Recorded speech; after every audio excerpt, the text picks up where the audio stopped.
इस मानवता के लिए युगों युगों से योग की आवश्यकता थी, है और रहेगी।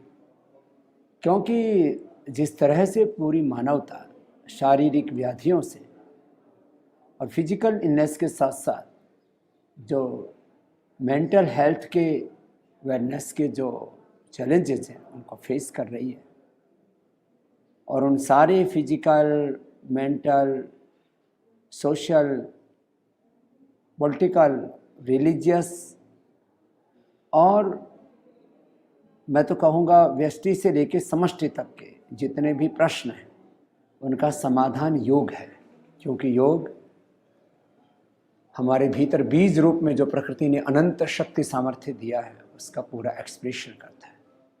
वो हमारा ट्रांसफॉर्मेशन करता है। योग हमारे वात पित्त कफ का, एनवरिज्म, कैटाबॉलिज्म, मेटाबॉलिज्म का, बॉडी माइंड सोल का बैलेंस करता है। जो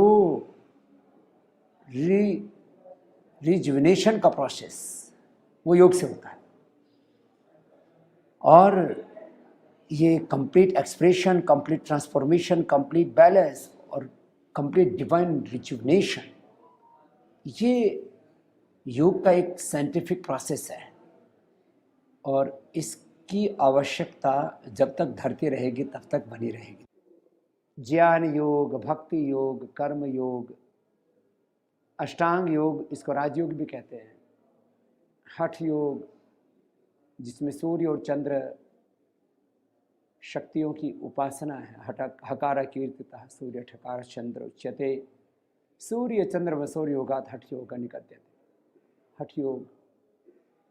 और फिर 18 प्रकार की गीता में योग कहे, और योग दर्शन के तो एक एक सूत्र में, समाधि पाद के एक एक सूत्र में योग है, साधन पाद के एक एक सूत्र में योग है, विभूति पाद के एक एक सूत्र में योग है, और जो कैवल्य पाद है उसके एक एक सूत्र में योग है। ऐसे उपनिषद के एक एक ऋचाओं में, वेद के एक एक ऋचाओं में,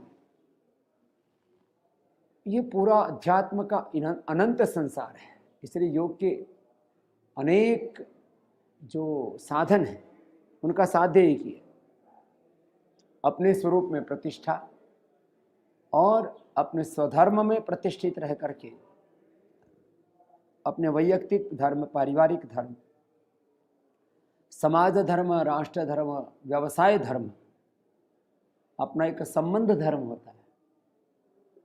जो भी हम जीवन में प्रपंच करते हैं वह व्यापार धर्म होता है, और सब धर्मों को निभाने की शक्ति, सामर्थ्य, योग्यता, कुशलता वो योग से अर्जित होती है। इसलिए मैं योग के विभिन्न साधनों को एक दूसरे का पूरक मानता हूँ। तो ये विभिन्न मार्ग नहीं है, ये योग के विभिन्न साधन हैं और इनकी समग्रता में योग है। सो योग इज ए इंक्लूसिव प्रैक्टिस। तो ये अलग अलग मार्ग नहीं है जिसको लोग ज्ञान योग, भक्ति योग, कर्म योग, अष्टांग योग, हठ योग, या लय योग, ये सब अलग अलग करके बोलते हैं। कोई ये हार्टफुलनेस, ये कोई अलग अलग योग नहीं है, एक ही योग की गंभीर जो प्रैक्टिस है, उसके जो बहुत ही प्रामाणिक अभ्यास है, परिष्कृत अभ्यास है, उनको इन विभिन्न साधनों के रूप में हमारे पूर्वजों ने कहा है। इसी रूप में हम देखेंगे तो योग आपको अविरोध दिखेगा। मेडिटेशन योग में इसलिए सबसे ऊपर है क्योंकि ये योग का अंतिम शिखर है, और इसी के लिए अष्टांग योग की प्रैक्टिस करनी पड़ती है। इसके लिए शील समाधि प्रज्ञा, जिसको महात्मा बुद्ध ने कहा है, उसका अभ्यास करना पड़ता है। इसी के लिए हमें अपने आहार, विचार, वाणी, व्यवहार, स्वभाव में परिष्कार करना पड़ता है। और पूज्य दादी, इसकी उत्तर तो आप स्वयं हैं, क्योंकि दुनिया के 150 देशों में, 150 कंट्रीज़ के अंदर जिस तरह से हार्टफुलनेस का, मेडिटेशन का, और वह भी निस्वार्थ मेडिटेशन का, मैंने लगभग पूरी दुनिया घूमी है। पूरी दुनिया में निशुल्क, निस्वार्थ, निष्काम, बिना किसी प्रपंच के, बिना किसी छल के, बिना किसी पाखंड के, बिना किसी ढोंग के, आडंबर के, बिना किसी मत पंथ संप्रदाय के आग्रह के, केवल विशुद्ध ध्यान, ये आप सिखाते हैं और उससे व्यक्ति का मानस परिवर्तन होता है। और जब मानस परिवर्तन हो गया तो फिर इंसान इंसान नहीं रह जाता, वो भगवान हो जाता है। मीन्स सामान्य चेतना से मनुष्य का दैवी चेतना में आरोहण हो जाता है। योग से हम परमात्मा से जुड़ते हैं और इस एक ब्रह्म की ज्योति हम सब जीवों में देखते हैं। ये जो भी दृष्ट है ये अपर ब्रह्म है और इस पर अपर ब्रह्म के परे वो परात पर ब्रह्म है।